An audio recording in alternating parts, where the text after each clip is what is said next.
ನನ್ನ ಅತ್ತೆ ನಮ್ಮ ಮನೆಗೆ ಬರ್ತಾರೆ ಅಂತ ಕೇಳಿದ್ರೆ ಸಾಕು, ನನಗೆ ಎಲ್ಲೋ ಒಂದು ಕಡೆ ಒಳಗೊಳಗೆ ಒಂಥರ ಗಾಬರಿ, ಆತಂಕ ಶುರುವಾಗ್ಬಿಡುತ್ತೆ. ಅದಕ್ಕೆ ಅಸಲಿ ಕಾರಣ ಏನು ಅನ್ನೋದನ್ನ ನಾನು ಇವತ್ತು ನಿಮಗೆ ಹೇಳ್ತೀನಿ. ನಮಸ್ಕಾರ, ನನ್ನ ಹೆಸರು ಆಕಾಶ್. ಇದು ನನ್ನ ನಿಜವಾದ ಹೆಸರಲ್ಲ. ನನಗೆ ಈಗ 29 ವರ್ಷ. ನನ್ನ ಮದುವೆಯಾಗಿ 2 ವರ್ಷ ಆಯ್ತು. ಮದುವೆಯಾದ ಹೊಸದ್ರಲ್ಲಿ ನಾನು ನನ್ನ ಹೆಂಡತಿಯನ್ನ ಕರ್ಕೊಂಡು ಗಲ್ಫ್ ದೇಶಕ್ಕೆ ಹೋಗಿದ್ದೆ. ನಾನು ಮತ್ತು ನನ್ನ ಹೆಂಡತಿ ಮೊದಲು ಪರಿಚಯ ಆಗಿದ್ದು ಸಾಮಾಜಿಕ ಜಾಲತಾಣದ ಸೋಷಿಯಲ್ ಮೀಡಿಯಾ ಮೂಲಕ. ಹತ್ತಿರ 2 ವರ್ಷ ಅಲ್ಲೇ ಇದ್ದುಕೊಂಡು ಪ್ರೀತಿ ಮಾಡಿದ್ವಿ. ಆಮೇಲೆ ಊರಿಗೆ ಬಂದಾಗ ಇಬ್ಬರೂ ಭೇಟಿಯಾದ್ವಿ. ನಂತರ ಮನೆಯವರಿಗೆ ವಿಷಯ ತಿಳಿಸಿದಾಗ ಅವರು ಯಾವುದೇ ತಕರಾರಿಲ್ಲದೆ ಒಪ್ಪಿಕೊಂಡ್ರು. ಮದುವೆ ಆದ್ಮೇಲೆ ಅವಳನ್ನ ನನ್ನ ಜೊತೆ ಕರ್ಕೊಂಡು ಹೋಗೋಕೆ ಎಲ್ಲಾ ತಯಾರಿ ಮಾಡಿಕೊಂಡೆ. ಹೀಗೆ ಮದುವೆಯಾದ ಕೆಲವೇ ದಿನಗಳಲ್ಲಿ ನಾನು ನನ್ನ ಹೆಂಡತಿಯನ್ನ ಕರ್ಕೊಂಡು ಮತ್ತೆ ಗಲ್ಫ್ಗೆ ಹೋದೆ. ಹೆಂಡತಿ ಮನೆಯಲ್ಲಿ ಅವಳ ಅಪ್ಪ, ಅಮ್ಮ ಮತ್ತೆ ಒಬ್ಬ ತಮ್ಮ ಇದ್ದಾರೆ. ಆ ಮೈದುನ ಕೂಡ ಗಲ್ಫ್ನಲ್ಲೇ ಕೆಲಸ ಮಾಡ್ತಿದ್ದ. ಇನ್ನು ಮದುವೆಯಾಗಿರಲಿಲ್ಲ. ನಾವು ಮದುವೆಯಾಗಿ ನನ್ ಮಗ ಹುಟ್ಟಿದಾನೆ ಅಂತಾನೆ ಹೇಳಿಲ್ಲ, ಮತ್ತವ್ನು CA ಮಾಡ್ತಾ ಇದ್ದಾನೆ ಅಂತ ಹೇಳಿದ್ರು. ನಾನು ಏನು ಹೇಳಿಲ್ಲ ಅವರಿಗೆ, ಸುಮ್ಮನೆ ನೋಡಿ ನಿಂತ್ಕೊಂಡಿದ್ದೆ ಅಷ್ಟೇ. ಅವರೆಲ್ಲ ಹೇಳಿದ್ರು, ಅವ್ರು ನನ್ನ ನೋಡಿ ಹೇಳಿದ್ರು ಹಿಂಗ ಆಗೈತಿ, ಹಿಂಗ ಅವ್ರು ಹೇಳಿದ್ದು ಒಂದ್ 15 ದಿನಕ್ಕರ ರಾಗಿನೂ ಆಗೈತಿ, ಸ್ವಂತ ಮನಿ ತಗೋಬೇಕನ್ನೋ ತೆಲಾಗಿತ್ತು, ತಗೊಂಡೆ. ಮನಸ್ನಾಗಿದ್ದು ಅವ್ರಾಗ್ಲೇ ಹೇಳಿದ್ರು, ನಾವೇನು ಹೇಳಿದ್ದಿಲ್ಲ, ಅವ್ರಾಗ್ಲೇ ಎಲ್ಲ ಹೇಳಿದ್ರಿ. ಪರಿಹಾರ ಪಡೆದ ಜನರ ಅಭಿಪ್ರಾಯ ನೋಡಿ ಕರೆ ಮಾಡಿ. ತ್ರಿವಶೀಕರಣ ಸ್ಪೆಷಲಿಸ್ಟ್. ನೀವು ಪ್ರೀತಿಯಲ್ಲಿ ನಂಬಿ ಮೋಸ ಹೋಗಿದ್ದೀರಾ? ಇಷ್ಟಪಟ್ಟವರು ನಿಮ್ಮಂತೆ ಆಗಬೇಕಾ? ಗಂಡನ ಪರಸ್ತ್ರೀ ಸಹವಾಸ ಬಿಡಿಸಬೇಕಾ? ಮದುವೆಯ ವಿಚಾರದಲ್ಲಿ ಸಮಸ್ಯೆ ಆಗ್ತಾ ಇದೆಯಾ? ಆರೋಗ್ಯ ಸಮಸ್ಯೆ ಇದೆಯಾ? ಗಂಡ ಹೆಂಡತಿ ಜಗಳ, ಹೇಳಿಕೊಳ್ಳಲಾಗದ ಅನೇಕ ಗುಪ್ತ ಸಮಸ್ಯೆಗಳಿಗೆ ಕೇವಲ 3 ದಿನದಲ್ಲಿ ಶಾಶ್ವತ ಪರಿಹಾರವನ್ನ ನೀಡುತ್ತಾರೆ. ಕರೆ ಮಾಡಿ, ಫೋನಿನ ಮೂಲಕ ಪರಿಹಾರವನ್ನ ಕಂಡುಕೊಳ್ಳಿ. ಅಲ್ಲಿಗೆ ಹೋದ ಕೆಲವೇ ದಿನಗಳಲ್ಲಿ ಅವನಿಗೂ ನಮ್ಮ ರೂಮಿನ ಹತ್ತಿರದಲ್ಲೇ ಕೆಲಸ ಸಿಕ್ತು. ಹಾಗಾಗಿ ನಮಗೆ ಅಲ್ಲಿ ಒಳ್ಳೆ ಕಂಪನಿ ಸಿಕ್ಕಂತಾಯ್ತು. ನನ್ನ ಹೆಂಡತಿ ಈ ಸ್ಪರ್ಧಾತ್ಮಕ ಪರೀಕ್ಷೆಗಳನ್ನ ಬರೆಯೋದ್ರಲ್ಲಿ ತುಂಬಾ ಬುದ್ಧಿವಂತೆ. ಅವಳಿಗೆ ಒಂದು ಸರ್ಕಾರಿ ಅಥವಾ ಕಾಯಂ ಕೆಲಸ ಹಿಡಿಯಲೇಬೇಕು ಅನ್ನೋ ಹಠ ಇತ್ತು. ಅದಕ್ಕಾಗಿಯೇ ಗಲ್ಫ್ನಿಂದ ಆಗಾಗ ಊರಿಗೆ ಬಂದು ಪರೀಕ್ಷೆ ಬರೆದು ಹೋಗ್ತಿದ್ಲು. ಹೀಗಿರುವಾಗ ಕೆಲವು ದಿನಗಳ ಹಿಂದೆ ಅವಳಿಗೆ ಒಂದು ಒಳ್ಳೆ ಕೆಲಸದ ಆದೇಶ ಪತ್ರ, ಅಪಾಯಿಂಟ್ಮೆಂಟ್ ಲೆಟರ್ ಸಿಕ್ಕಿಬಿಡ್ತು. ಕೆಲಸ ಸಿಕ್ಕಿದ ತಕ್ಷಣ ನಾವಿಬ್ಬರೂ ಶಿವಮೊಗ್ಗಕ್ಕೆ ವಾಪಸ್ ಬಂದ್ವಿ. ಇಲ್ಲಿಗೆ ಬಂದ ಮೇಲೆ ಅವಳು ನನ್ನ ಹತ್ತಿರ, ಇನ್ಮೇಲೆ ನಾವು ಗಲ್ಫ್ಗೆ ಹೋಗೋದು ಬೇಡ, ಇಲ್ಲೇ ನಮ್ಮ ಊರಲ್ಲೇ ನೆಮ್ಮದಿಯಾಗಿ ಬದುಕೋಣ ಅಂದ್ಲು. ಅವಳಿಗೆ ಕಾಯಂ ಕೆಲಸ ಸಿಕ್ಕಿರುವುದರಿಂದ ನನಗೂ ಯಾವುದೇ ಯೋಚನೆ ಇರಲಿಲ್ಲ. ಅದಕ್ಕೆ ಇಲ್ಲೇ ಊರಲ್ಲೇ ಏನಾದ್ರೂ ಬಿಸಿನೆಸ್ ಮಾಡಿಕೊಂಡು ಸೆಟಲ್ ಆಗೋಣ ಅಂತ ನಿರ್ಧಾರ ಮಾಡಿ ನಾನು ಒಂದು ಸಣ್ಣ ಉದ್ಯಮ ಶುರು ಮಾಡಿದೆ. ಅದು ಈಗ ತುಂಬಾ ಚೆನ್ನಾಗಿ ನಡೀತಿದೆ. ಹೀಗೆ ನಾನು ಮತ್ತು ನನ್ನ ಹೆಂಡತಿ ಶಿವಮೊಗ್ಗದಲ್ಲಿ ನೆಲೆಸಿದೆವು. ಈ ಮಧ್ಯೆ ನನ್ನ ಮಾವ ತೀರಿಕೊಂಡ್ರು. ಮಾವ ತೀರಿಕೊಂಡಿದ್ದರಿಂದ ಅತ್ತೆ ಶಾರದಾಮ್ಮ ತುಂಬಾ ಬೇಸರದಲ್ಲಿದ್ರು. ಒಂಟಿತನ ಕಾಡ್ತಿತ್ತು. ಆ ಸಮಯದಲ್ಲಿ ನಾವು ಊರಲ್ಲೇ ಇದ್ದಿದ್ದರಿಂದ ವಾರದಲ್ಲಿ ಹೆಚ್ಚು ದಿನ ನಾವು ಅತ್ತೆ ಮನೆಗೆ ಹೋಗಿ ಅವರ ಜೊತೆ ಇರ್ತಿದ್ವಿ. ಯಾಕಂದ್ರೆ ನನ್ನ ಮೈದುನ ಅಲ್ಲಿನ ಕೆಲಸ ಬಿಟ್ಟು ಇಲ್ಲಿ ಬಂದು ಇರೋಕೆ ಆಗ್ತಿರಲಿಲ್ಲ. ಅಮ್ಮನನ್ನ ನಾವು ಚೆನ್ನಾಗಿ ನೋಡ್ಕೋತೀವಿ, ನೀನು ಯೋಚನೆ ಮಾಡಬೇಡ ಅಂತ ಅವನಿಗೆ ಧೈರ್ಯ ಹೇಳಿದ ಮೇಲೆಯೇ ಅವನು ನೆಮ್ಮದಿಯಿಂದ ಗಲ್ಫ್ನಲ್ಲಿ ಕೆಲಸ ಮಾಡ್ತಿದ್ದ. ಮಾವ ತೀರಿಕೊಂಡ ಮೇಲೆ ಅತ್ತೆಗೆ ತುಂಬಾನೇ ದುಃಖ ಇತ್ತು. ಅದಕ್ಕೆ ನಾವಿಬ್ಬರೂ ಅವರಿಗೆ ಆಸರೆಯಾಗಿ ನಿಂತ್ವಿ. ದಿನ ಕಳೆದಂತೆ ಅತ್ತೆ ಆ ನೋವಿನಿಂದ ಸ್ವಲ್ಪ ಹೊರಗಡೆ ಬಂದರು. ಮಾವ ಮತ್ತು ಅತ್ತೆ ಇಬ್ಬರೂ ಒಬ್ಬರನ್ನೊಬ್ಬರು ತುಂಬಾ ಪ್ರೀತಿ ಮಾಡ್ತಿದ್ರು. ಇಷ್ಟು ವಯಸ್ಸಾದ್ರೂ ಪ್ರೇಮಿಗಳ ತರಾನೇ ಮಾತಾಡ್ತಿದ್ರು. ಇಬ್ಬರಿಗೂ ಅಷ್ಟೇನೂ ವಯಸ್ಸಾಗಿರಲಿಲ್ಲ. ಇನ್ನೂ ತುಂಬಾ ವರ್ಷಗಳ ಕಾಲ ಖುಷಿಯಾಗಿ ಬಾಳಬೇಕಾದ ದಂಪತಿಗಳಾಗಿದ್ರು. ಆದ್ರೆ ಏನ್ ಮಾಡೋದು? ಮಾವನಿಗೆ ದಿಢೀರ್ ಅಂತ ಹಾರ್ಟ್ ಅಟ್ಯಾಕ್ ಆಗಿ ಹೀಗೆ ತೀರಿಕೋಗ್ತಾರೆ ಅಂತ ಯಾರು ತಾನೇ ಎಂದುಕೊಂಡಿರ್ತಾರೆ? ಆದ್ರೆ ನಾವು ಜೊತೆಯಲ್ಲೇ ಇದ್ದಿದ್ದರಿಂದ ಅತ್ತೆ ಆ ಘಾತದಿಂದ ಬೇಗನೆ ಚೇತರಿಸಿಕೊಂಡ್ರು. ಅತ್ತೆ ಸ್ವಲ್ಪ ನಾರ್ಮಲ್ ಆದ್ಮೇಲೆ ಒಂದು ದಿನ ನಮಗೆ ಹೇಳಿದ್ರು, ನೋಡಿ ಮಕ್ಕಳೇ, ಇನ್ಮೇಲೆ ನೀವು ನನ್ನ ಜೊತೆಯಲ್ಲೇ ಇರಬೇಕು ಅಂತೇನಿಲ್ಲ, ನೀವು ನಿಮ್ಮ ಸಂಸಾರ ನೋಡ್ಕೊಳ್ಳಿ. ಯಾಕಂದ್ರೆ ಈ ಮನೆಯಲ್ಲಿದ್ದುಕೊಂಡು ಅವಳು ಕೆಲಸಕ್ಕೆ ಹೋಗೋದು, ನೀನು ಬಿಸಿನೆಸ್ ನೋಡ್ಕೊಳ್ಳೋದು ತುಂಬಾ ಕಷ್ಟ ಆಗುತ್ತೆ ಅಂದ್ರು. ಹಾಗಾಗಿ ನಾವು ಮಂಗಳೂರಿನಲ್ಲಿರೋ ನಮ್ಮ ಸ್ವಂತ ಮನೆಗೆ ವಾಪಸ್ ಬಂದ್ವಿ. ನನ್ನ ಮನೆಯಲ್ಲಿ ನನ್ನ ತಾಯಿ ಒಬ್ಬರೇ ಇರೋದು. ಆದ್ರೆ ಏನೋ ಗೊತ್ತಿಲ್ಲ, ನನ್ನ ಮದುವೆಯಾದಾಗಿನಿಂದ ನನ್ನ ತಾಯಿಗೆ ನಮ್ಮ ಜೊತೆ ಇರೋಕೆ ಅಷ್ಟೊಂದು ಇಷ್ಟ ಇರಲಿಲ್ಲ. ಅತ್ತೆ ಸೊಸೆ ಮಧ್ಯೆ ಯಾವುದೇ ಜಗಳ ಇರಲಿಲ್ಲ. ಆದ್ರೆ ನನ್ನ ತಾಯಿಗೆ ಹೆಣ್ಣು ಮಕ್ಕಳು ಅಂದ್ರೆ ಹೆಚ್ಚು ಪ್ರೀತಿ. ಹಾಗಾಗಿ ಅವಳು ಯಾವಾಗಲೂ ನನ್ನ ಅಕ್ಕ ತಂಗಿಯರ ಮನೆಗೆ ಹೋಗಿ ಇರ್ತಿದ್ಲು. ಇಲ್ಲೊಬ್ಬಳೇ ಅಪರೂಪಕ್ಕೆ ಬಂದು ಇರ್ತಿದ್ಲು. ಇದು ನನ್ನ ಹೆಂಡತಿಗೆ ತುಂಬಾ ಬೇಸರ ತರಿಸ್ತಿತ್ತು. ನಿಮ್ಮಮ್ಮನಿಗೆ ನನ್ನ ಕಂಡ್ರೆ ಇಷ್ಟ ಇಲ್ಲ, ಅದಕ್ಕೆ ಇಲ್ಲಿ ಇರಲ್ಲ ಅಂತ ಬೇಜಾರು ಮಾಡ್ಕೋತಿದ್ಲು. ಆದ್ರೆ ನನಗನ್ನಿಸೋದು ಬೇರೆ, ತಾಯಿಗೆ ಹೆಣ್ಣು ಮಕ್ಕಳ ಮೇಲೆ ಇರೋ ಮಮಕಾರದಿಂದ ಹಂಗೆ ಮಾಡ್ತಾರೆ ಅಷ್ಟೇ. ಕೊನೆಗೆ ಮನೆಯಲ್ಲಿ ನಾನು ಮತ್ತು ನನ್ನ ಹೆಂಡತಿ ಇಬ್ಬರೇ ಉಳ್ಕೊಂಡ್ವಿ. ಮದುವೆಯಾಗಿ ಇಷ್ಟು ದಿನ ಆದ್ರೂ ನಮಗೆ ಇನ್ನೂ ಮಕ್ಕಳಾಗಿರಲಿಲ್ಲ. ಅದಕ್ಕೆ ಆಸ್ಪತ್ರೆಗೆ ಹೋಗಿ ತಪಾಸಣೆ ಮಾಡಿಸಿದಾಗ ಹೆಂಡತಿಗೆ ಸಣ್ಣದೊಂದು ಆರೋಗ್ಯದ ಸಮಸ್ಯೆ ಇರೋದು ಗೊತ್ತಾಯ್ತು. ಆದ್ರೆ ನನಗೇನು ಅದರಿಂದ ಬೇಸರ ಇರಲಿಲ್ಲ, ಯಾಕಂದ್ರೆ ನನಗೂ 3-4 ವರ್ಷ ಬಿಟ್ಟು ಮಕ್ಕಳಾದ್ರೆ ಸಾಕು ಅಂತ ಅನಿಸಿತು. ಸದ್ಯಕ್ಕೆ ಆ ಜವಾಬ್ದಾರಿನ ಹೊರಲು ನಮ್ಮಿಬ್ಬರಿಗೂ ಅಷ್ಟಾಗಿ ಆಸಕ್ತಿ ಇರಲಿಲ್ಲ. ಈಗ ಅವಳಿಗೆ ಚಿಕಿತ್ಸೆ ಕೂಡ ನಡೀತಿದೆ. ಹೀಗಿರುವಾಗ ನಾವಿಬ್ಬರೇ ಮನೆಯಲ್ಲಿ ಇದ್ದಿದ್ದರಿಂದ ಇಬ್ಬರೂ ತುಂಬಾ ಬ್ಯುಸಿ ಆಗ್ಬಿಟ್ವಿ. ಅವಳು ಬೆಳಗ್ಗೆನೇ ಕೆಲಸಕ್ಕೆ ಹೋಗ್ತಿದ್ಲು, ನಾನು ಬಿಸಿನೆಸ್ ಹಿಂದೆ ಬಿದ್ದಿದ್ದೆ. ಅವಳು ಸಂಜೆ 6 ಗಂಟೆಗೆ ಮನೆಗೆ ಬಂದ್ರೆ ನಾನು ಬರುವಾಗ ರಾತ್ರಿ 10 ಗಂಟೆ ಆಗ್ತಿತ್ತು. ಹೀಗಾಗಿ ನಾವು ಕೇವಲ ರಾತ್ರಿ ವೇಳೆಯಲ್ಲಿ ಮಾತ್ರ ಸಿಗುವಂತ ಆಗ್ಬಿಟ್ಟಿತ್ತು. ಇನ್ನು ರಜೆ ದಿನಗಳಲ್ಲಿ ಅಥವಾ ಭಾನುವಾರ ಮಾತ್ರ ನಾವಿಬ್ಬರೂ ಎಲ್ಲಾದ್ರೂ ಹೊರಗಡೆ ಸುತ್ತಾಡೋಕೆ ಹೋಗ್ತಿದ್ವಿ. ಮೊದಲೆಲ್ಲ ಎಷ್ಟು ಆರಾಮಾಗಿ ಇರ್ತಿದ್ವಿ, ಆದ್ರೆ ಈಗ ಜೀವನದ ವೇಗ ಇನ್ನೂ ಜಾಸ್ತಿ ಆದ ಹಾಗೆ ಅನಿಸ್ತಿತ್ತು. ಇದರ ಮಧ್ಯೆ ನಾವು ಆಗಾಗ ಶಿವಮೊಗ್ಗದಲ್ಲಿರೋ ಅತ್ತೆ ಮನೆಗೆ ಹೋಗಿ 1 ದಿನ ಇದ್ದು ಬರ್ತಿದ್ವಿ. ಅತ್ತೆಗೆ ಈಗ ಯಾವುದೇ ಸಮಸ್ಯೆ ಇರಲಿಲ್ಲ, ತುಂಬಾ ಸಂತೋಷವಾಗೇ ಇದ್ರು. ಹಣಕಾಸಿನ ತೊಂದರೆನೂ ಇರಲಿಲ್ಲ, ಆಗಾಗ ನೆಂಟರೆಲ್ಲ ಬಂದು ವಿಚಾರಿಸಿಕೊಂಡು ಹೋಗ್ತಿದ್ರು. ಹಾಗಾಗಿ ಒಂಟಿಯಾಗಿ ಇರೋಕೆ ಅವರಿಗೆ ಯಾವುದೇ ಭಯ ಇರಲಿಲ್ಲ. ಅತ್ತೆ ಹಳೆಯ ನೋವನ್ನೆಲ್ಲ ಮರೆತು ಗಟ್ಟಿಯಾಗಿದ್ರು. ಅವರದ್ದು ತುಂಬಾ ಗಟ್ಟಿ ಮನಸ್ಸು ಅಂತ ನನಗೆ ಅನ್ನಿಸ್ತು. ಒಂದು ದಿನ ನಾವು ಅತ್ತೆ ಮನೆಯಲ್ಲಿದ್ದಾಗ ಮಧ್ಯಾಹ್ನ ನನ್ನ ಹೆಂಡತಿ ಕೈತೋಟದ ಕಡೆ ನಡೆದುಕೊಂಡು ಹೋಗಿ ಬಂದು ನನಗೆ ಕಣ್ಣಲ್ಲೇ ಸಣ್ಣ ಕಂಪೋನೆಂಟ್ ಮಾಡಿ ಕರೆದ್ಲು. ನಾನು ಏನಮ್ಮ ಅಂದೆ. ಅವಳು ನನ್ನನ್ನ ಕೈ ಹಿಡಿದು ತೋಟದ ಕಡೆ ಕರ್ಕೊಂಡು ಹೋದಳು. ಅಲ್ಲಿ ತೋಟದ ಮೂಲೆಯಲ್ಲಿದ್ದ ಕಾಂಪೌಂಡ್ ಗೋಡೆ ಹತ್ತಿರ ಕೈ ತೋರಿಸಿದ್ಲು. ನಾನು ಸೂಕ್ಷ್ಮವಾಗಿ ನೋಡಿದಾಗ ಅಲ್ಲಿ ಯಾರೋ ಬಳಸಿದ ಕೆಲವು ಖಾಸಗಿ ಸುರಕ್ಷತಾ ವಸ್ತುಗಳು, ಕಾಂಡೋಮ್ಸ್ ಬಿದ್ದಿದ್ವು. ಇನ್ನು ಸ್ವಲ್ಪ ಮುಂದೆ ಹೋಗಿ ನೋಡಿದ್ರೆ ಮತ್ತೊಂದು ಬಿದ್ದಿತ್ತು. ಆಗ ನಾನು ಅಂದೆ, ಹೇ, ಇದರ ಪಕ್ಕದಲ್ಲೇ ಒಂದು ರಸ್ತೆ ಇದೆಯಲ್ವಾ? ಈ ಮನೆಯಲ್ಲಿ ಅತ್ತೆ ಒಬ್ಬರೇ ಇರೋದು. ಇನ್ನು ಹಿಂಭಾಗದಲ್ಲಿ ದೊಡ್ಡ ಬಾಳೆ ತೋಟ ಎಲ್ಲ ಇದೆ. ಹಾಗಾಗಿ ಯಾರೋ ಕಿಡಿಗೇಡಿಗಳು ಗೋಡೆ ಹಾರಿ ಬಂದು ಈ ತರಹದ ಕೆಲಸ ಮಾಡಿರಬಹುದು. ಇಲ್ಲಿ ದೊಡ್ಡ ದೊಡ್ಡ ಮರಗಳು ಇರೋದ್ರಿಂದ ಯಾರಿಗೂ ಕಾಣಲ್ಲ ಅಂತ ಇಲ್ಲಿಗೆ ಬಂದಿರ್ತಾರೆ ಅಂದೆ. ಆಗ ಅವಳು ಇದನ್ನ ಅಮ್ಮನಿಗೆ ಹೇಳೋಣವಾ ಅಂತ ಕೇಳಿದ್ಲು. ನಾನು ಬೇಡ ಅಂದೆ. ಯಾಕಂದ್ರೆ ರಾತ್ರಿ ವೇಳೆ ತೋಟಕ್ಕೆ ಯಾರೋ ಬರ್ತಾರೆ ಅಂತ ಗೊತ್ತಾದ್ರೆ ಒಂಟಿಯಾಗಿರೋ ಅತ್ತೆ ಹೆದರಿಕೋತಾರೆ. ಅದಕ್ಕೆ ನಾವೇ ಸ್ವಲ್ಪ ಗಮನ ಇಡೋಣ, ಇಲ್ಲಿಗೆ ಒಂದು ಸಿಸಿಟಿವಿ ಕ್ಯಾಮೆರಾ ಹಾಕಿಸೋಣ ಅಂದೆ. ಸ್ವಲ್ಪ ಸಮಯದ ನಂತರ ನಾನು ಅತ್ತೆ ಹತ್ತಿರ ಈ ವಿಷಯ ತೆಗೆದೆ. ಅಮ್ಮ, ನೀವು ಇಲ್ಲೊಬ್ಬರೇ ಇರ್ತೀರಲ್ಲ, ಅದಕ್ಕೆ ಮನೆಯ ಮುಂದೆ ಮತ್ತೆ ಈ ತೋಟದ ಕಡೆ 1-2 ಸಿಸಿಟಿವಿ ಕ್ಯಾಮೆರಾ ಹಾಕಿಸೋಣ.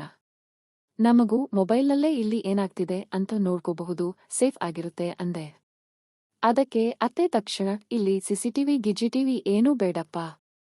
ಇಲ್ಲಿ ಯಾರೂ ಕೆಟ್ಟವರು ಬರಲ್ಲ, ಎಲ್ಲರೂ ಒಳ್ಳೆಯವರೇ ಇದ್ದಾರೆ. ಒಂದು ಕೂಗು ಹಾಕಿದ್ರೆ ಪಕ್ಕದ ಮನೆಯವರೆಲ್ಲ ಓಡಿ ಬರ್ತಾರೆ. ನಾನು ತುಂಬಾ ಸುರಕ್ಷಿತವಾಗಿದ್ದೀನಿ. ಇಲ್ಲಿ ಕಳ್ಳರ ಕಾಟನೂ ಇಲ್ಲ, ಇನ್ನು ಕಳ್ಳರು ಬಂದು ತಗೊಂಡು ಹೋಗೋಕೆ ಇಲ್ಲಿ ಏನಿದೆ ಅಂದ್ರು. ನನ್ನ ಚಿನ್ನಾಭರಣ ಎಲ್ಲ ಬ್ಯಾಂಕ್ ಲಾಕರ್ನಲ್ಲಿದೆ. ಮನೆಯಲ್ಲಿ 5,000ಕ್ಕಿಂತ ಹೆಚ್ಚು ದುಡ್ಡು ನಾನು ಇಟ್ಟುಕೊಳ್ಳಲ್ಲ. ಹಾಗಿರುವಾಗ ಇಲ್ಲಿಗೆ ಕಳ್ಳರು ಯಾಕೆ ಬರ್ತಾರೆ? ಸುಮ್ಮನೆ ಯಾಕೆ ದುಡ್ಡು ಖರ್ಚು ಮಾಡ್ತೀಯಾ ಅಂದ್ರು. ಅಷ್ಟೇ ಅಲ್ಲದೆ 20 ನಿಮಿಷಗಳ ಕಾಲ ಆ ಊರು ಎಷ್ಟು ಸುರಕ್ಷಿತ ಅಂತ ಏನೇನೋ ಕತೆಗಳನ್ನ ಹೇಳಿ ನಮ್ಮನ್ನ ಒಪ್ಪಿಸೋಕೆ ನೋಡಿದ್ರು. ಅತ್ತೆ ಆ ತರಹ ಅತಿಯಾಗಿ ಸಮರ್ಥನೆ ಮಾಡಿಕೊಳ್ಳುತ್ತಾ ಆವೇಶದಿಂದ ಮಾತಾಡಿದ್ದನ್ನ ನೋಡಿ ನನಗೆ ಎಲ್ಲೋ ಒಂದು ಕಡೆ ಅನುಮಾನ ಶುರುವಾಯ್ತು. ಯಾಕಂದ್ರೆ ಅತ್ತೆ ಏನನ್ನೂ ಮುಚ್ಚಿಡೋಕೆ ನೋಡ್ತಿದ್ದಾರೆ ಅಂತ ಅನಿಸ್ತು. ಇಲ್ಲಾಂದ್ರೆ ಬರೀ ಸಿಸಿಟಿವಿ ಹಾಕ್ತೀವಿ ಅಂದಿದ್ದಕ್ಕೆ ಈ ಮಟ್ಟಿಗೆ ವಿರೋಧ ಮಾಡೋ ಅವಶ್ಯಕತೆ ಏನಿತ್ತು? ನನಗೆ ಪೂರ್ತಿ ಡೌಟ್ ಬಂತು. ಆದ್ರೆ ನನ್ನ ಹೆಂಡತಿಗೆ ಅದು ಅರ್ಥ ಆಗ್ಲಿಲ್ಲ. ಸರಿ ಬಿಡಿ ಅಮ್ಮ, ನೀವು ಸೇಫ್ ಆಗಿದ್ದೀರಾ ಅಂದ್ರೆ ಅಷ್ಟೇ ಸಾಕು ಅಂತ ನಾನು ವಿಷಯ ಕೈಬಿಟ್ಟೆ. ಆದ್ರೆ ಆಮೇಲೆ ನಾನು ನನ್ನ ಹೆಂಡತಿಗೆ ಪ್ರತ್ಯೇಕವಾಗಿ ಹೇಳಿದೆ, ನೋಡು, ನೀನು ನನ್ನ ಹೆಸರು ಹೇಳಬೇಡ. ನೀನು ತೋಟದಲ್ಲಿ ಆ ವಸ್ತುಗಳನ್ನು ನೋಡಿದ್ದೀಯ ಅಲ್ವಾ, ಅದನ್ನ ಅಮ್ಮನಿಗೆ ಮೆಲ್ಲಗೆ ತಿಳಿಸು. ತೋಟಕ್ಕೆ ಯಾರೋ ಬರ್ತಿದ್ದಾರೆ ಅನ್ಸುತ್ತೆ, ಸ್ವಲ್ಪ ಹುಷಾರಾಗಿರಿ ಅಂತ ಹೇಳು. ಅಷ್ಟೇ ಹೊರತು ಸಿಸಿಟಿವಿ ವಿಷಯ ಅಥವಾ ನನ್ನ ವಿಷಯ ಪ್ರಸ್ತಾಪ ಮಾಡಬೇಡ ಅಂದೆ. ಅವಳು ಸರೀರಿ, ನಾನು ಹೇಳ್ತೀನಿ ಅಂದ್ಲು. ಆಮೇಲೆ ನಾನು ಹೆಂಡತಿನ ಕೇಳಿದಾಗ ಅವಳು ಹೇಳಿದ್ಲು, ನಾನು ಅಮ್ಮನಿಗೆ ವಿಷಯ ತಿಳಿಸಿದೆ ರೀ. ಅದಕ್ಕೆ ಅಮ್ಮ ಅಂದ್ರು, ಅಯ್ಯೋ ಹೌದಾ? ತೋಟಕ್ಕೆ ಯಾರೂ ಬರ್ತಿಲ್ಲ ಇರಬಹುದು. ಆ ಕಡೆ ಪಕ್ಕದಲ್ಲೇ ರಸ್ತೆ ಇದೆಯಲ್ಲ, ಅಲ್ಲಿ ಬೈಕು ಸ್ಕೂಟರ್ ನಿಲ್ಲಿಸೋ ಕೆಲವು ಹುಡುಗರ ಗ್ಯಾಂಗ್ ಇರುತ್ತೆ. ಅವರು ಆ ಕಡೆಯಿಂದ ಇತ್ತ ಕಡೆಗೆ ಎಸೆದಿರಬಹುದು ಅಷ್ಟೇ. ನಾನಂತೂ ದಿನ ತೋಟಕ್ಕೆ ಹೋಗಿ ನೋಡ್ತಿರ್ತೀನಿ, ಇಲ್ಲಿ ಯಾರೂ ಬರಲ್ಲ ಅಂತ ಅಮ್ಮ ಹೇಳಿದ್ರು ಎಂದ್ಲು. ಅದನ್ನ ಕೇಳಿ ನನ್ನ ಹತ್ತಿರ ಉತ್ತರವಿಲ್ಲದೆ ಸುಮ್ಮನಾದೆ. ಆದ್ರೆ ನನ್ನ ಮನಸ್ಸಿನಿಂದ ಆ ಅನುಮಾನ ಪೂರ್ತಿಯಾಗಿ ಹೋಗ್ಲಿಲ್ಲ. ನಾನು ಹೆಂಡತಿ ಮುಂದಾಗಲಿ ಅಥವಾ ಅತ್ತೆ ಮುಂದಾಗಲಿ ಆ ವಿಷಯದ ಬಗ್ಗೆ ಮಾತಾಡೋದನ್ನೇ ನಿಲ್ಲಿಸಿಬಿಟ್ಟೆ. ಆದ್ರೆ ಅಂದಿನಿಂದ ನನಗೆ ಅತ್ತೆಯ ಮೇಲೆ ಒಂದು ಕಣ್ಣಿತ್ತು. ಇದರ ಹಿಂದೆ ಅತ್ತೆಯ ಕೈವಾಡವೇ ಇರಬಹುದು ಅಂತ ನನಗನ್ನಿಸ್ತು. ಸರಿ ಬಿಡು, ಯಾರಾದ್ರೂ ಏನಾದ್ರೂ ಮಾಡಿಕೊಳ್ಳಿ, ಅವರ ಜೀವನ ಅವರ ಇಷ್ಟ, ನಾವ್ಯಾಕೆ ಅದಕ್ಕೆ ಅಸೂಯೆ ಪಡಬೇಕು. ಆದ್ರೆ ನಮ್ಮ ಕುಟುಂಬಕ್ಕೆ ಯಾವುದೇ ಮುಜುಗರ ಅಥವಾ ತೊಂದರೆ ಬರದೇ ಇದ್ರೆ ಸಾಕು ಅಂತ ನನ್ನಷ್ಟಕ್ಕೆ ನಾನೇ ಅಂದುಕೊಂಡೆ. ಅವರನ್ನ ಪೂರ್ತಿ ತಪ್ಪು ಅಂತಾನೂ ಹೇಳೋಕೆ ಆಗ್ತಿರಲಿಲ್ಲ, ಯಾಕಂದ್ರೆ ಅವರಿಗೆ ಇನ್ನೂ ವಯಸ್ಸಿತ್ತು. ಹೀಗಿರುವಾಗ ಒಂದು ದಿನ ಬಿಸಿನೆಸ್ ಕೆಲಸದ ಮೇಲೆ ನಾನು ಅತ್ತೆ ಮನೆ ಮುಂದಿರೋ ಆ ರಸ್ತೆಯಲ್ಲೇ ಹೋಗಬೇಕಾಗಿ ಬಂತು. ನಾನು ಕಾರನ್ನ ಅಲ್ಲಿಗೆ ನಿಲ್ಲಿಸಿ ಕೆಳಗಿಳಿದೆ. ನಾನು ಅತ್ತೆ ಮನೆಗೆ ಹೋಗಿದ್ದು ಪೂರ್ತಿ ಅನಿರೀಕ್ಷಿತವಾಗಿತ್ತು. ಆದ್ರೆ ನಾನು ಹೋಗಿ ಕಾಂಪೌಂಡ್ ಒಳಗಡೆ ಕಾಲಿಡುತ್ತಿದ್ದ ಹಾಗೆ ಮನೆಯ ಮುಖ್ಯ ಬಾಗಿಲು ತಟ್ಟನೆ ತೆಗೆಯಿತು. ಅದರೊಳಗಿಂದ ಒಬ್ಬ ಯುವಕ ಹೊರಗೆ ಬಂದ. ಅವನಿಗೆ ಒಂದು 20 ರಿಂದ 25 ವರ್ಷ ವಯಸ್ಸಿರಬಹುದು. ಅವನ ಹಿಂದೆನೇ ಅತ್ತೆ ಕೂಡ ಬಂದರು. ನನ್ನನ್ನ ನೋಡಿ ಇಬ್ಬರಿಗೂ ಒಂದು ಕ್ಷಣ ಶಾಕ್ ಆಯ್ತು. ಮುಖದಲ್ಲೇ ಆ ಭಯ ಕಾಣ್ತಿತ್ತು. ತಕ್ಷಣ ಅತ್ತೆ ನನ್ನನ್ನ ನೋಡಿ ಆ ಕನ್ಫ್ಯೂಷನ್ ಮರೆಮಾಚುತ್ತಾ, ಆಹಾ ಮಗನೇ, ನೀನು ಹೇಗೆ ಬಂದೆ ಇಲ್ಲಿಗೆ ಅಂತ ಕೇಳಿದ್ರು. ನಾನು ಅಂದೆ, ಇದೇ ರಸ್ತೆಯಲ್ಲಿ ಕೆಲಸ ಇತ್ತು ಅಮ್ಮ, ಅದಕ್ಕೆ ಹಂಗೆ ನಿಮ್ಮನ್ನ ನೋಡ್ಕೊಂಡು ಹೋಗೋಣ ಅಂತ ಬಂದೆ. ಆಗ ಅತ್ತೆ ತಡಬಡಾಯಿಸುತ್ತಾ, ಇವನು ನಮ್ಮ ವಾಷಿಂಗ್ ಮೆಷಿನ್ ರಿಪೇರಿ ಮಾಡೋಕೆ ಬಂದಿದ್ದಪ್ಪ. ಇಲ್ಲಿ ಪಕ್ಕದಲ್ಲೇ ಇರೋ ಟೆಕ್ನಿಷಿಯನ್ ಇವನು. ಮನೆಯಲ್ಲಿ ಏನೇ ವಸ್ತು ಕೆಟ್ರೂ ಇವನೇ ಬಂದು ನೋಡ್ಕೋತಾನೆ ಅಂದ್ರು. ನಾನು ಏನೂ ಮಾತಾಡಲಿಲ್ಲ.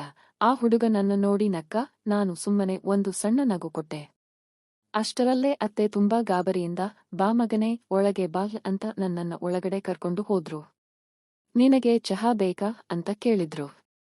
ನಾನು ಸರಿ ಅಮ್ಮ, ಕುಡಿ ಅಂದೆ.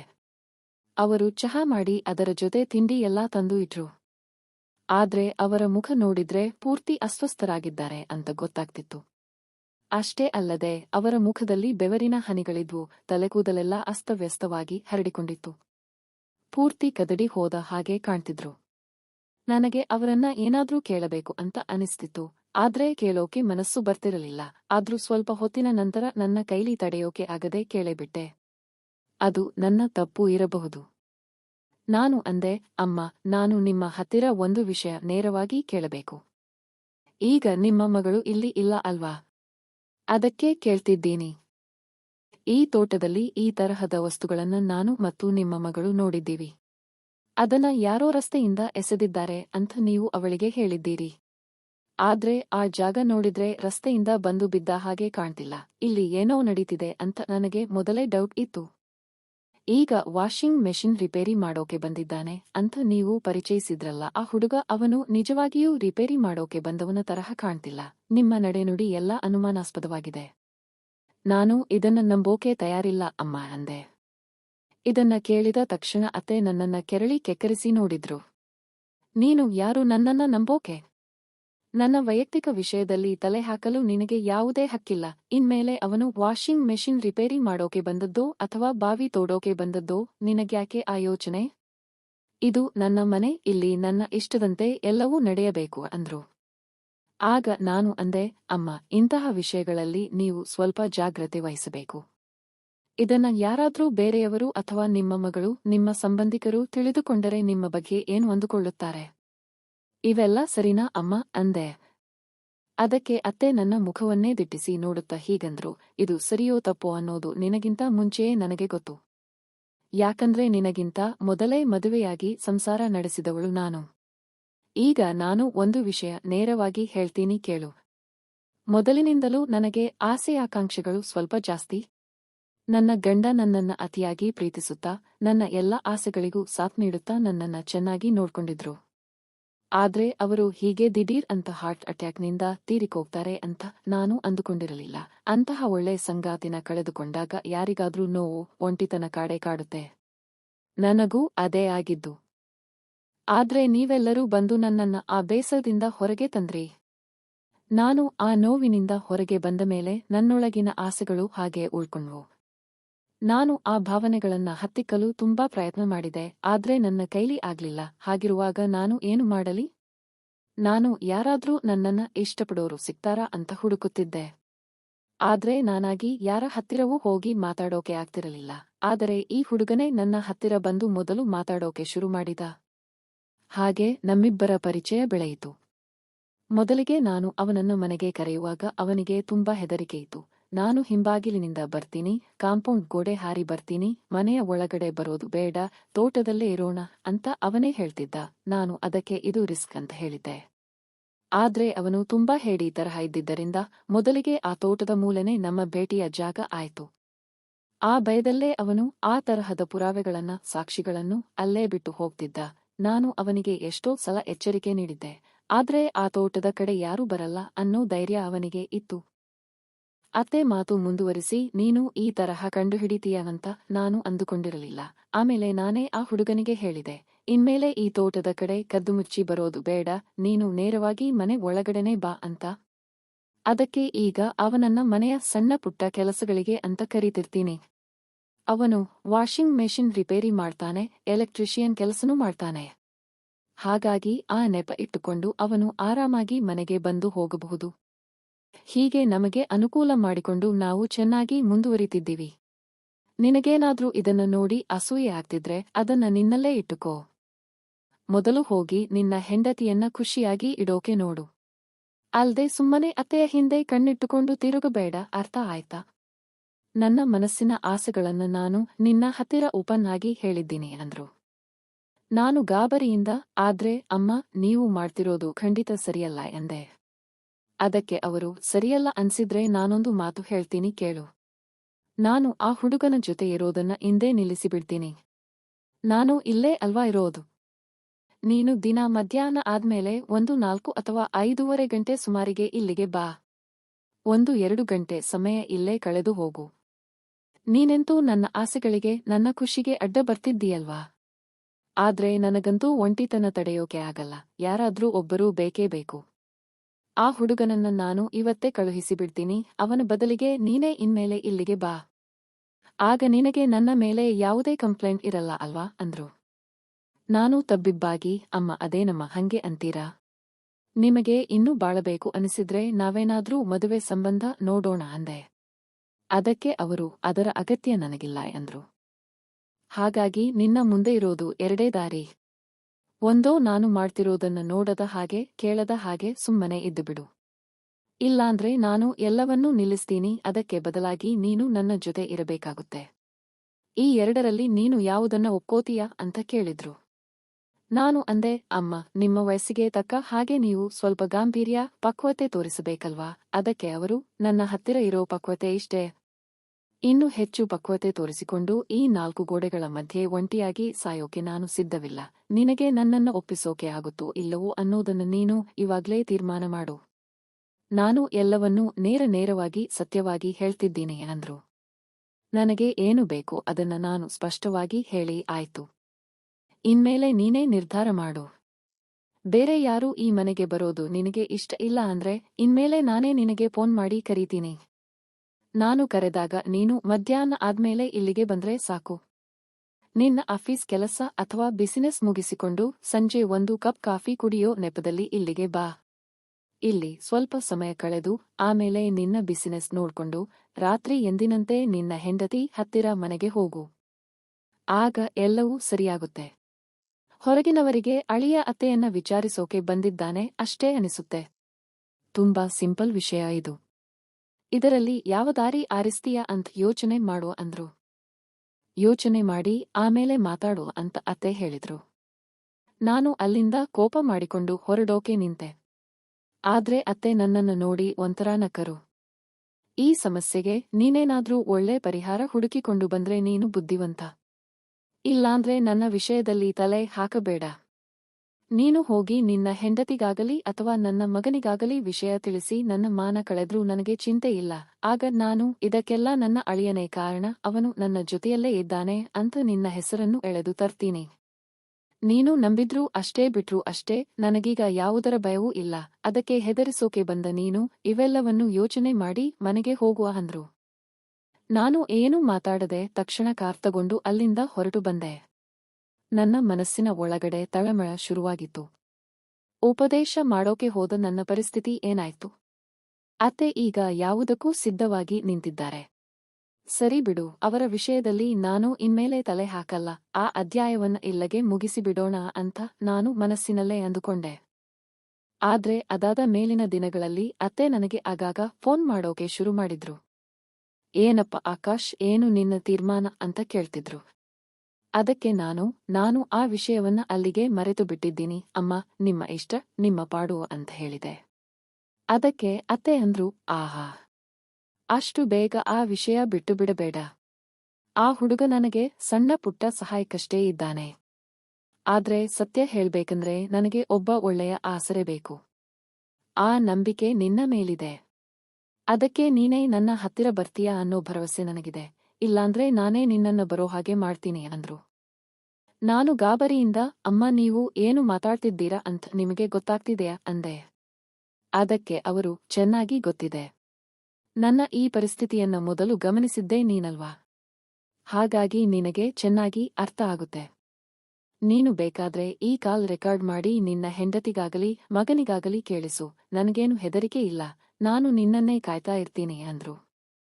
ನೀನು ಬಂದ್ರೆ ನಿನಗೆ ಒಳ್ಳೆಯದು. ಇಲ್ಲಾಂದ್ರೆ ಇವತ್ತು ಪ್ಲಂಬರ್ ಬರ್ತಾನೆ, ನಾಳೆ ಎಲೆಕ್ಟ್ರಿಷಿಯನ್ ಬರ್ತಾನೆ, ಆಮೇಲೆ ಮತ್ತೊಬ್ಬ ಬರ್ತಾನೆ. ಅದಕ್ಕೆ ಇಲ್ಲಿ ಸುಮ್ಮನೆ ರಗಳೆ ಮಾಡಿಕೊಳ್ಳುವ ಬದಲು ನೀನೇ ನನ್ನ ಹತ್ತಿರ ಬಂದುಬಿಡು. ನೀನೇ ನನ್ನ ನಿಜವಾದ ಗುರಿ ಅಂತ ನನ್ನ ಮನಸ್ಸು ಹೇಳ್ತಿದೆ. ಅದಕ್ಕೆ ದಿನ ಮಧ್ಯಾಹ್ನ ಅಥವಾ ಸಂಜೆ 4 ರಿಂದ 6 ಗಂಟೆ ಒಳಗೆ ಯಾವಾಗ ಬೇಕಾದ್ರೂ ಬಾ. ಆದ್ರೆ ಮಧ್ಯಾಹ್ನದ ಮೇಲೆಯೇ ಬರಬೇಕು, ಯಾಕಂದ್ರೆ ಬೆಳಗ್ಗೆ ಹೊತ್ತು ಇಲ್ಲಿ ಸುತ್ತಮುತ್ತಲನೇ ಬಸ್ ಕಣ್ಣು ಜಾಸ್ತಿ ಇರುತ್ತೆ ಅಂದ್ರು. ನಾನು ಆಗಲೂ ಏನೂ ಮಾತಾಡಲಿಲ್ಲ. ಆದ್ರೆ ಅತ್ತೆ ನಿಯಮಿತವಾಗಿ ನನಗೆ ಫೋನ್ ಮಾಡೋಕೆ ಶುರು ಮಾಡಿದ್ರು. ಇವತ್ತು ನೀನು ಬರಲೇಬೇಕು. ಆ ಹುಡುಗನನ್ನ ಕಳುಹಿಸಿಬಿಡಬೇಕು ಅಂತ ನನಗಿದೆ. ಅವನು ಈಗೀಗ ನನ್ನ ಮೇಲೆ ಅತಿಯಾದ ಹಕ್ಕು ಚಲಾಯಿಸೋಕೆ ಬರ್ತಿದ್ದಾನೆ. ಅದು ಸರಿಯಾಗಲ್ಲ. ನೀನು ಇರುವಾಗ ನಾನ್ಯಾಕೆ ಬೇರೆಯವರ ಸಹವಾಸ ಮಾಡ್ಲಿ? ಬೇಗ ಬಾ ಇಲ್ಲಿಗೆ ಅಂತ ತುಂಬಾ ಒತ್ತಾಯ ಮಾಡೋಕೆ ಶುರು ಮಾಡಿದ್ರು. ಹೀಗೆ ಅತ್ತೆಗೆ ಹೇಗಾದ್ರೂ ಮಾಡಿ ಬುದ್ಧಿ ಹೇಳಿ ಮನವರಿಕೆ ಮಾಡಿಕೊಡೋಣ ಅಂತ ನಾನು ಒಂದು ದಿನ ಅವರ ಮನೆಗೆ ಹೋದೆ. ಆದ್ರೆ ಅಲ್ಲಿಗೆ ಹೋದ ಮೇಲೆ ಅತ್ತೆ ನನ್ನ ಮಾತು ಕೇಳೋ ಸ್ಥಿತಿಯಲ್ಲೇ ಇರಲಿಲ್ಲ. ಆಕಾಶ್, ನನಗೆ ಮಾತಾಡೋಕೆ ಏನೂ ಇಲ್ಲ, ನಡೆ ಅಷ್ಟೇ ಮುಖ್ಯ. ನೀನೇ ಅಲ್ವಾ ನನ್ನ ವಿಷಯಗಳನ್ನ ಕದ್ದು ನೋಡಿದ್ದು. ಹಾಗಾದ್ರೆ ಈ ನನ್ನ ಒಂಟಿತನಕ್ಕೆ ಪರಿಹಾರವು ನಿನ್ನ ಹತ್ತಿರಾನೇ ಇರಬೇಕು. ಅದು ಇದೆಯಾ ಇಲ್ವಾ ಅಂತ ನಾನೇ ನೋಡ್ತೀನಿ ಅಂತ ಹೇಳಿ ಅವರು ನನ್ನ ಹತ್ತಿರ ಬಂದಾಗ ನಾನು ದೂರ ಸರಿಯುತ್ತಾ, ಅಮ್ಮ ಇದು ಖಂಡಿತ ಸರಿಯಲ್ಲ ಎಂದೆ. ಅದಕ್ಕೆ ಅವರು, ಈ ಎಲ್ಲಾ ಸರಿಯಾಗುತ್ತೆ. ನಿನ್ನಲ್ಲಿ ಎಲ್ಲಾ ಅರ್ಹತೆ ಇದೆ ಅಂತ ನನಗೆ ಗೊತ್ತು. ನನ್ನ ಮಗಳು ಕೂಡ ನನ್ನ ತರಹಾನೇ ಅಲ್ವಾ? ಅವಳು ನಿನ್ನನ್ನ ಎಷ್ಟು ಪ್ರೀತಿಸ್ತಾಳೋ ಆರಾಧಿಸ್ತಾಳೋ ಅದೇ ರೀತಿ ನನಗೂ ನಿನ್ನ ಮೇಲೆ ಒಂದು ಇಷ್ಟ ಇದೆ. ಬಾ ಇಲ್ಲಿಯೇ ಅಂತ ನನ್ನ ಮೇಲೆ ಪೂರ್ತಿ ಅಧಿಕಾರ ಚಲಾಯಿಸೋಕೆ ನಿಂತರು. ನನಗೆ ಅದನ್ನ ವಿರೋಧಿಸಬೇಕು ಅಂತ ಅನಿಸ್ತಿತ್ತು. ಆದ್ರೆ ನನ್ನ ಕೈಲಿ ಆ ಕ್ಷಣದಲ್ಲಿ ಅದನ್ನ ತಡೆಯೋಕೆ ಆಗಲಿಲ್ಲ. ಅವರ ಆ ಮಾತುಗಳ ಮಾಯಾಜಾಲಕ್ಕೆ ಸಿಲುಕಿ ನಾನು ಸಂಪೂರ್ಣವಾಗಿ ಕರಗಿ ಹೋಗಿದ್ದೆ. ಆ ಭಾವನೆಗಳ ಸುಳಿಯಲ್ಲಿ ಸಿಲುಕಿ ನಾನು ಕೊಚ್ಚಿಹೋದೆ. ಯಾರಿಗೆ ಆದ್ರೂ ಮೊದಲನೇ ಬಾರಿ ಈ ತರಹ ಆದಾಗ ಒಳಗೊಳಗೆ ಒಂದು ಆತಂಕ, ಗೊಂದಲ ಇದ್ದೇ ಇರುತ್ತೆ. ಆದ್ರೆ ದಿನ ಕಳೆದಂತೆ ಆ ತಪ್ಪು ಭಾವನೆಗಳು ಮನಸ್ಸಿನಿಂದ ದೂರವಾಗಿ ಮತ್ತೆ ಮತ್ತೆ ಅದೇ ಬೇಕು ಅನ್ನೋ ಆಸೆ ಶುರುವಾಗಿಬಿಡುತ್ತೆ. ನನ್ನ ಮನಸ್ಸಿನಲ್ಲೂ ಅದೇ ಆಯ್ತು. ಎಲ್ಲೋ ಒಂದು ಕಡೆ ನನ್ನ ಹೆಂಡತಿ ಕೊಡುವ ಪ್ರೀತಿಗಿಂತಲೂ ಹೆಚ್ಚಿನ ಸುಖ, ಸಂತೋಷ ಇಲ್ಲಿ ಸಿಗ್ತಿದೆ ಅಂತ ನನಗೆ ಅನಿಸೋಕೆ ಶುರುವಾಗಿಬಿಡ್ತು. ಅತ್ತೆ ನನಗೆ ಆಗಾಗ ಫೋನ್ ಮಾಡ್ತಿದ್ರು. ಹೆಚ್ಚಾಗಿ ಮಧ್ಯಾಹ್ನದ ಮೇಲೆಯೇ ಕರೀತಿದ್ರು.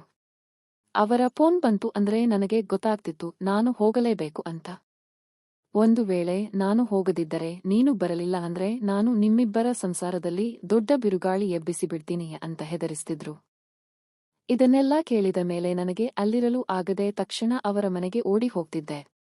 ಅಲ್ಲಿ ಹೋಗಿ ಅವರನ್ನ ಸಮಾಧಾನಪಡಿಸ್ತಿದ್ದೆ. ಆಗ ಅತ್ತೆ ನನ್ನ ಹತ್ತಿರ, ನೀನು ಯಾವಾಗಲೂ ನನ್ನ ಜೊತೆಯಲ್ಲೇ ಇರಬೇಕು. ನೀನೇನಾದ್ರೂ ನನ್ನಿಂದ ದೂರ ಹೋದ್ರೆ ನಾನು ಯಾವುದಕ್ಕೂ ಯೋಚಿಸಲ್ಲ. ಈ ಸಮಾಜ, ಸಂಸಾರ ಯಾವುದನ್ನೂ ಕೇರ್ ಮಾಡದೆ ರಂಪಾಟ ಮಾಡಿಬಿಡ್ತೀನಿ. ಯಾರು ತಿಳಿದುಕೊಂಡ್ರೂ ನನಗೆ ಕವಲೆ ಇಲ್ಲ. ನಿನಗೋಸ್ಕರನೇ ನಾನು ಆ ಹುಡುಗನನ್ನೆಲ್ಲ ಕಳುಹಿಸಿಕೊಟ್ಟಿದ್ದೀನಿ. ಇನ್ಮೇಲೆ ನಾನು ಹೇಳಿದ ಹಾಗೆ ನೀನು ಕೇಳಬೇಕು ಅಂತಿದ್ರು. ಎಷ್ಟೋ ಬಾರಿ ನಾನು ಎದುರು ಮಾತಾಡಿದ್ರು, ಕೊನೆಗೆ ಅವರು ತಮ್ಮ ಮಾತಿನ ಜಾಲದಲ್ಲೇ ನನ್ನನ್ನು ಬೀಳಿಸ್ತಿದ್ರು. ನಾನು ಗೊತ್ತಿಲ್ಲದ ಹಾಗೆ ಪದೇ ಪದೇ ಅವರ ಕಡೆಗೆ ಎಳೆದುಕೊಂಡು ಹೋಗ್ತಿದ್ದೆ. ಗೊತ್ತಿಲ್ಲದೆ ಅಂತ ಹೇಳೋಕೆ ಆಗಲ್ಲ, ಎಲ್ಲಾ ತಿಳಿದು ನಾನೇ ಹೋಗ್ತಿದ್ದೆ. ಅವರಲ್ಲಿ ಏನೋ ಒಂಥರ ಕಾಂತೀಯ ಶಕ್ತಿ ಇತ್ತು. ನನಗೆ ಯಾಕೆ ಹೀಗಾಗ್ತಿದೆ ಅಂತಾನೇ ಅರ್ಥ ಆಗ್ತಿರಲಿಲ್ಲ. ನಾನು ಎಷ್ಟೋ ಕತೆಗಳಲ್ಲಿ ಇಂತಹ ಘಟನೆಗಳನ್ನ ಕೇಳಿದ್ದೆ. ಇವತ್ತು ನನಗೂ ಅದೇ ರೀತಿಯಾಗ್ತಿದೆ. ಆ ಆಕರ್ಷಣೆಗೆ ನಾನೇ ಬಿದ್ದು ಹೋಗ್ತಿದ್ದೀನಿ. ನನಗೀಗ ಏನು ಮಾಡಬೇಕು ಅಂತ ತಿಳಿಯುತ್ತಿಲ್ಲ. ಆದ್ರೂ ಸದ್ಯಕ್ಕೆ ಯಾರಿಗೂ ಗೊತ್ತಾಗದ ಹಾಗೆ ಎಲ್ಲವನ್ನೂ ಮ್ಯಾನೇಜ್ ಮಾಡಿಕೊಂಡು ಹೋಗ್ತಿದ್ದೀನಿ ಅಂತ ಈ ಕಥೆಯಲ್ಲಿ ಹೇಳಲಾಗಿದೆ. ಗಂಡಸರಾಗಲಿ ಅಥವಾ ಹೆಣ್ಣು ಮಕ್ಕಳಾಗಲಿ ತಮಗೆ ಇಷ್ಟ ಬಂದ ವ್ಯಕ್ತಿ ಮತ್ತು ಅದಕ್ಕೆ ತಕ್ಕ ಸನ್ನಿವೇಶ ಒದಗಿ ಬಂದಾಗ ಯಾವುದೇ ಸರಿತಪ್ಪುಗಳನ್ನ ಯೋಚನೆ ಮಾಡದೆ, ಮುಂದೆ ಆಗುವ ಅನಾಹುತಗಳ ಬಗ್ಗೆ ಗಮನ ಕೊಡದೆ ಆ ದಾರಿಯಲ್ಲಿ ನಡೆದುಬಿಡ್ತಾರೆ. ಅದಕ್ಕೆ ಮುಖ್ಯ ಕಾರಣ ಆ ಸಂದರ್ಭ ಅವರಿಗೆ ಪೂರ್ತಿ ಅನುಕೂಲವಾಗಿರೋದು. ಇಂತಹ ಸಂದರ್ಭಗಳು ಎದುರಾದಾಗ ಅದರಿಂದ ದೂರ ಇರೋದು ತುಂಬಾ ಕಷ್ಟದ ಕೆಲಸ. ಅದಕ್ಕೆ ಗಟ್ಟಿಯಾದ ಮನಸ್ಸು ಮತ್ತು ಆತ್ಮವಿಶ್ವಾಸ ಬೇಕಾಗುತ್ತೆ. ಆದ್ರೆ ಅದು ಎಲ್ಲರಲ್ಲೂ ಇರೋಕೆ ಸಾಧ್ಯವಿಲ್ಲ. ಆದ್ರೆ ಇಂತಹ ವಿಷಯಗಳನ್ನ ನಾವು ಎಂದಿಗೂ ಪ್ರೋತ್ಸಾಹಿಸಬಾರದು. ಖಂಡಿತವಾಗಿಯೂ ನಿಮ್ಮ ಹೆಂಡತಿಗಾಗಲಿ ಅಥವಾ ಮನೆಯವರಿಗಾಗಲಿ ಈ ವಿಷಯ ಗೊತ್ತಾದ್ರೆ ಇಡೀ ಸಂಸಾರವೇ ನಾಶವಾಗಿ ಹೋಗುತ್ತೆ. ಇದೊಂದು ದೊಡ್ಡ ರಿಸ್ಕ್ ಅಂತ ನಿಮಗೂ ಗೊತ್ತಿದೆ ಅಲ್ವಾ? ನಿಮ್ಮ ಮನಸ್ಸನ್ನು ನಿಮ್ಮ ಕೈಲಿ ನಿಯಂತ್ರಣ ಮಾಡಲು ಸಾಧ್ಯವಾಗದಿದ್ದರೆ ನಿಧಾನವಾಗಿ ಈ ಸಂಬಂಧದಿಂದ ದೂರ ಬರೋದು ಎಲ್ಲರಿಗೂ ಒಳ್ಳೆಯದು. ಅತ್ತೆಗೆ ಅವರ ಇಷ್ಟದಂತೆ ಇರಲು ಎಷ್ಟೋ ಜನರ ಪರಿಚಯ ಇರುತ್ತೆ. ಅವರು ಅವರ ದಾರಿಯಲ್ಲಿ ಹೋಗಲಿ. ನೀವು ಯಾಕೆ ಅವರ ವಿಷಯದಲ್ಲಿ ತಲೆ ಹಾಕಲು ಹೋಗ್ತೀರಾ? ಅವರಿಗೆ ಏನಾದ್ರೂ ಮುಜುಗರ ಅಥವಾ ಅಪಮಾನ ಆಗೋದಿದ್ರೆ ಅದು ಅವರ ವೈಯಕ್ತಿಕ ವಿಷಯ, ಅವರೇ ಅದನ್ನ ನೋಡ್ಕೋತಾರೆ. ಅದನ್ನ ಬಿಟ್ಟು ನೀವ್ಯಾಕೆ ಅವರ ನಡತೆ, ಗೌರವದ ಜವಾಬ್ದಾರಿಯನ್ನು ನಿಮ್ಮ ಹೆಗಲ ಮೇಲೆ ಹಾಕೋತೀರಾ? ಹಾಗಾಗಿ ಅವರ ವೈಯಕ್ತಿಕ ವಿಷಯದಲ್ಲಿ ನೀವು ಮೊದಲೇ ದೂರ ಉಳ್ಕೋಬೇಕಿತ್ತು. ನೀವು ಅದನ್ನ ಕೇಳೋಕೆ ಹೋಗಿದ್ದನ್ನೇ ಅವರು ತಮಗೆ ಅನುಕೂಲವಾಗಿ ಬಳಸಿಕೊಂಡರು. ಈಗ ನಾನು ಕೇಳೋದೇನೆಂದರೆ, ನೀವು ಈ ಸಂಬಂಧದಿಂದ ದೂರ ಬಂದ ಮೇಲೆ ಅವರು ಏನೇ ಗಲಾಟೆ ಮಾಡಿದ್ರೂ ನಿಮಗೇನು ತೊಂದರೆ? ಅವರ ವಿಷಯವನ್ನ ಅವರೇ ನೋಡ್ಕೋತಾರೆ. ಅವರು ಟೆಕ್ನಿಷಿಯನ್ನನ್ನೇ ಕರೆಯಲಿ ಅಥವಾ ಇನ್ಯಾರನ್ನೇ ಮನೆಗೆ ಕರೆಯಲಿ, ನಿಮಗ್ಯಾಕೆ ಅಷ್ಟೊಂದು ಯೋಚನೆ? ಅಷ್ಟೊಂದು ಭಾವನಾತ್ಮಕವಾಗಿ ಯೋಚಿಸೋ ಅಗತ್ಯ ನಿಮಗೇನಿದೆ? ಹಾಗಾಗಿ ಬೇರೆಯವರ ವಿಷಯದಲ್ಲಿ ಅವರು ಅತಿಯೇ ಆಗಿದ್ದರೂ ಕೂಡ ಅತಿಯಾಗಿ ತಲೆಕೆಡಿಸಿಕೊಳ್ಳದೆ, ಅದು ಅವರ ವೈಯಕ್ತಿಕ ನಿರ್ಧಾರ ಅಂತ ತಿಳಿದು ನೀವು ಆ ಸಂಬಂಧದಿಂದ ಪೂರ್ತಿಯಾಗಿ ದೂರ ನಿಲ್ಲೋದೇ ಎಲ್ಲದಕ್ಕಿಂತಲೂ ಅತ್ಯುತ್ತಮವಾದ ದಾರಿ.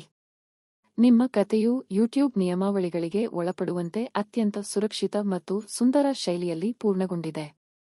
ಈ ಹೊಸ ರೂಪಾಂತರದ ಬಗ್ಗೆ ನಿಮ್ಮ ಅನಿಸಿಕೆ ಏನು?